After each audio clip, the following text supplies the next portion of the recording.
Dagon by H P Lovecraft, 1917.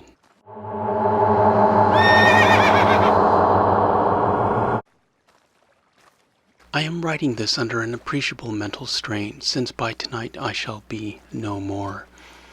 Penniless, and at the end of my supply of the drug which alone makes my life endurable, I can bear the torture no longer, and shall cast myself from this garret window into the squalid street below.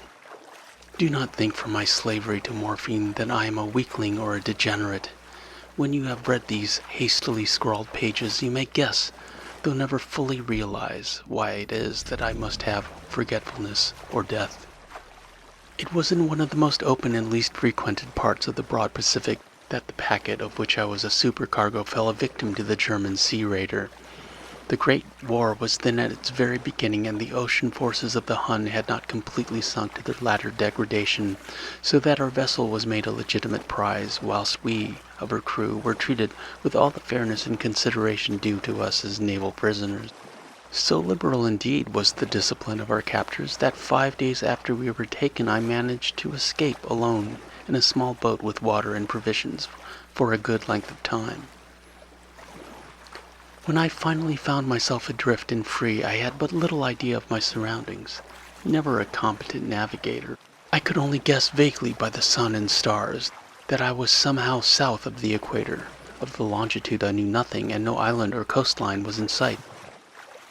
The weather kept fair, and for uncounted days I drifted aimlessly beneath the scorching sun, waiting either for some passing ship, or to be cast on the shores of some habitable land. But neither ship nor land appeared, and I began to despair in my solitude upon the heaving vastness of unbroken blue. The change happened whilst I slept. Its details I shall never know, for my slumber, though troubled and dream-infested, was continuous. When at last I awaked, it was to discover myself half sucked into a slimy expanse of hellish black mire which extended about me in monotonous undulations as far as I could see, and in which my boat lay grounded some distance away. Though one might well imagine that my first sensation would be wonder at so prodigious and unexpected a transformation of scenery, I was in reality more horrified than astonished, for there was in the air and in the rotting soil a sinister quality which chilled me to the very core. The region was putrid with the carcasses of decaying fish and of other less describable things which I saw protruding from the nasty mud of the unending plain. Perhaps I should not hope to convey in mere words the unutterable hideousness that can dwell in absolute silence and barren immensity.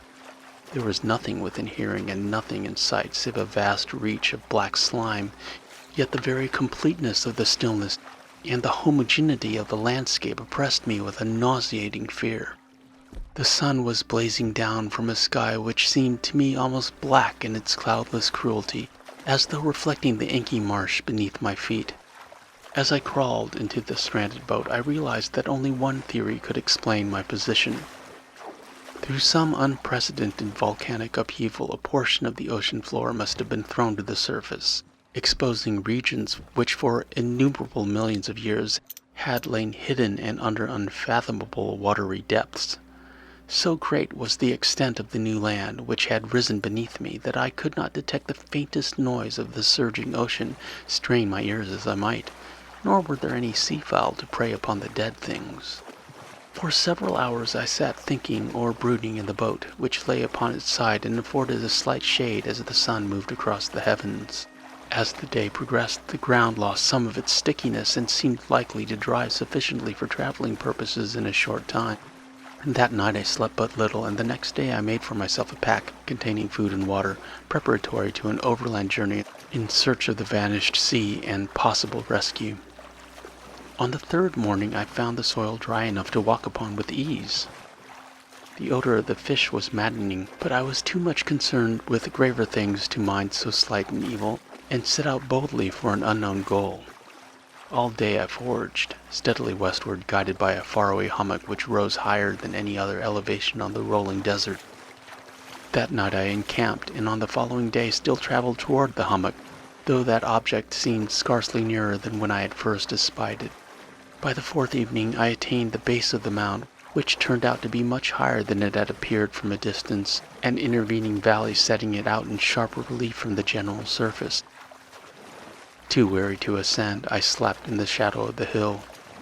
I know not why my dreams were so wild that night, but ere the waning and fantastically gibbous moon had risen far above the eastern plain, I was awake in a cold perspiration, determined to sleep no more. Such visions as I had experienced were too much for me to endure again, and in the glow of the moon I saw how unwise I had been to travel by day. Without the glare of the parching sun, my journey would have cost me less energy indeed. I now felt quite able to perform the ascent, which had deterred me at sunset. Picking up my pack, I started for the crest of the eminence. I have said that the unbroken monotony of the rolling plain was a source of vague horror to me, but I think my horror was greater when I gained the summit of the mound and looked down the other side into an immeasurable pit or canyon, whose black recesses the moon had not yet soared high enough to illumine. I felt myself on the edge of a world, peering over the rim into a fathomless chaos of eternal night. Through my terror ran curious reminiscences of Paradise Lost and of Satan's hideous climb through the unfashioned realms of darkness. As the moon climbed higher in the sky, I began to see that the slopes of the valley were not quite so perpendicular as I had imagined. Ledges and outcroppings of rock afforded fairly easy footholds for a descent, whilst after a drop of a few hundred feet the declivity became very gradual. Urged on by an impulse which I cannot definitively analyze, I scrambled with difficulty down the rock and stood on the gentler slope beneath, gazing into the Stygian depths, where no light had yet penetrated. All at once my attention was captured by a vast and singular object on the opposite slope, which rose steeply about 100 yards ahead of me, an object that gleamed whitely in the newly bestowed rays of the ascending moon. That it was merely a gigantic piece of stone I assured myself, but I was conscious of a distinct impression that its contour and position were not altogether the work of nature. A closer scrutiny filled me with sensations I cannot express, for despite its enormous magnitude and its position in an abyss which had yawned at the bottom of the sea since the world was young, I perceived beyond a doubt that the strange object was a well-shaped monolith, whose massive bulk had known the workmanship and perhaps the worship of living and thinking creatures. Dazed and frightened, yet not without a certain thrill of the scientist's or archaeologist's delight, I examined my surroundings more closely. The moon, now near the zenith, shone weirdly and vividly above the towering steps that hemmed in the chasm and revealed the fact that a far-flung body of water flowed at the bottom, winding out of sight in both directions and almost lapping at my feet as I stood upon the slope. Across the chasm, the wavelets washed the base of the Cyclopean monolith, on whose surface I could now trace both inscriptions and crude sculptures. The writing was in a system of hieroglyphics unknown to me and unlike anything I had ever seen in books, consisting for the most part of conventionalized aquatic symbols such as fishes, eels, octopi, crustaceans, mollusks, whales, and the like. Several characters obviously represented marine things which are unknown to the modern world, but whose decomposing forms I had observed on the ocean-risen plain.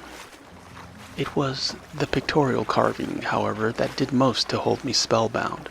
Plainly visible across the intervening water on account of their enormous size were an array of bas-reliefs, whose subjects would have excited the envy of a Doré. I think that these things were supposed to depict men, at least a certain sort of men, though the creatures were shewn disporting like fishes in the water of some marine grotto, or paying homage at some monolithic shrine which appeared to be under the waves as well. Of their faces and forms I dare not speak in detail, for the mere remembrance makes me grow faint. Grotesque beyond the imagination of a Poe or a Bulwer, they were damnably human in general outline, despite webbed hands and feet, shockingly wide and flabby lips, glassy, bulging eyes, and other features less pleasant to recall. Curiously enough, they seemed to have been chiseled badly out of proportion with their scenic background, for one of the creatures was shewn in the act of killing a whale, represented as but little larger than himself. I remarked, as I say, their grotesqueness and their strange size, but in a moment decided that they were merely the imaginary gods of some primitive fishing or seafaring tribe. Some tribe whose last descendant had perished eras before the first ancestor of the Piltdown or Neanderthal man was born. Awestruck at this unexpected glimpse into a past beyond the conception of the most daring anthropologist, I stood musing whilst the moon cast queer reflections on the silent channel before me. Then suddenly I saw it.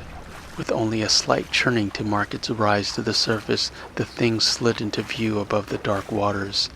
Vast, Polyphemus-like, and loathsome, it darted like a stupendous monster of nightmares to the monolith about which it flung its gigantic scaly arms, and while it bowed its hideous head and gave vent to certain measured sound. I think I went mad then. Of my frantic ascent of the slope and cliff, and of my delirious journey back to the stranded boat, I remember little. I believe I sang a great deal and laughed oddly when I was unable to sing. I have indistinct recollections of a great storm some time after I reached the boat. At any rate, I know that I heard the peals of thunder and other tones which nature utters only in her wildest moods. When I came out of the shadows, I was in a San Francisco hospital, brought thither by the captain of the American ship which had picked up my boat mid-ocean. In my delirium I had said much, but found my words had been given scant attention. Of any land upheaval in the Pacific my rescuers knew nothing, nor did I deem it necessary to insist upon a thing which I knew they could not believe.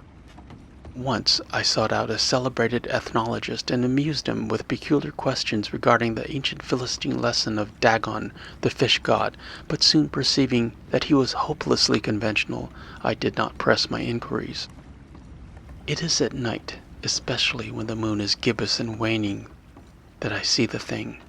I tried morphine, but the drug has given only transient surcease and has drawn me into its clutches as a hopeless slave. So now I am to end it all, having written a full account for the information or the contemptuous amazement of my fellow men. Often I ask myself if it could not all have been a pure phantasm, a mere freak of fever as I lay sun-stricken and raving in the open boat after my escape from the German man-of-war. This I ask myself, but ever does there come before me a hideously vivid vision in reply. I cannot think of the deep sea without shuddering at the nameless things which may be at this very moment crawling and floundering on its slimy bed, worshipping their ancient stone idols, and carving their own detestable likenesses on submarine obelisks of water-soaked granite. I dream of a day when they may rise above the billows to drag down in their reeking talons the remains of puny, war-exhausted mankind, of a day when the land shall sink and the dark ocean floor shall ascend amidst universal pandemonium.